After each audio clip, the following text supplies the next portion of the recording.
ইংল্যান্ডের বিরুদ্ধে 5 ম্যাচের টেস্ট সিরিজের প্রথম থেকেই ভারতের চোট সমস্যা সামনে এসেছে। ফলে একাধিক নতুন প্লেয়ার টিমে এসে ভালো পারফরমেন্স করে এখন ভরসা দিচ্ছেন। অন্যদিকে এর মধ্যে ভারতীয় টিম 5 ম্যাচের টেস্ট সিরিজের 3 নম্বর ম্যাচে দুর্দান্ত একটি জয় ছিনিয়ে এনেছে। এবার সিরিজের চতুর্থ ম্যাচের আগে ভারতীয় টিমের জন্য এলো সুখবর।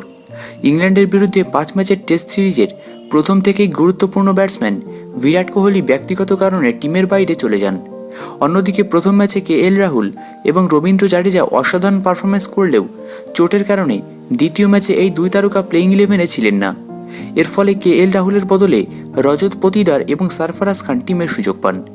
রজত ভালো পারফরমেন্স না করলেও সরফরাজ অভিষেক ম্যাচে দুর্দান্ত পারফরমেন্স করে বর্তমানে আলোচনায় উঠে এসেছেন।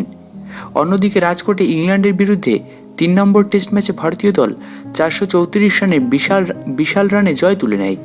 এরপর 27 ফেব্রুয়ারি থেকে রাঁচিতে শুরু হওয়া চতুর্থ ম্যাচে ভারতীয় টিমে একাধিক পরিবর্তন আসবে বলে মনে করা হচ্ছে। কেএল রাহুল সম্ভবত এই ম্যাচে ভারতীয় টিমে ফিরে আসবেন। উল্লেখ্য, গত ম্যাচ শেষে রোহিত শর্মা এই বিষয়ে ইঙ্গিত দিয়ে বলেন, রাহুল এখন অনেকটাই ঠিক আছেন। অন্যদিকে তিনি বর্তমানে জাতীয় ক্রিকেট একাডেমিতে পর্যবেক্ষণের মধ্যে আছেন। চতুর্থ টেস্টে কেএল রাহুল টিমে ফিরে এলে সম্ভবত রজত পাতিদার টিমের বাইরে চলে যাবেন। তিনি শেষ 2 ম্যাচে সেইভাবে পারফরমেন্স করতে পারেননি। এছাড়া এই ম্যাচে জাসপ্রীত বুমরাকে বিশ্রাম দেওয়া হতে পারে।